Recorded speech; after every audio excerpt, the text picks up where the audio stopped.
आप देख रहे हैं रोशन पाकिस्तान न्यूज। मीरपुर साकरों के गांव में लकड़ियों से बना पुल लोगों की जिंदगियों के लिए खतरा। मीरपुर साकरों के गांव में जाम साकरों के सेम नाले पर 150 फीट से ज्यादा लंबा 15 फुट गहराई में लकड़ियों से बना पुल जगह जगह से टूट गया है।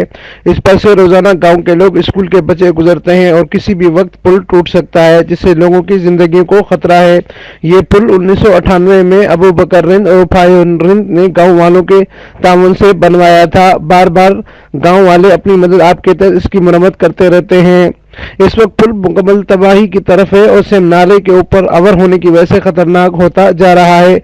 मुकामी लोगों ने मुंतखब नुमाइंदों सिंध हुकूमत से मुतालबा किया है कि इस पुल की जगह लोहे का मजबूत पुल बनाया जाए ताकि लोगों की और खुसूसन बच्चों की जिंदगियां महफूज रह सकें। अमीन फारूकी, रोशन पाकिस्तान न्यूज़, ठट्टा, सिंध।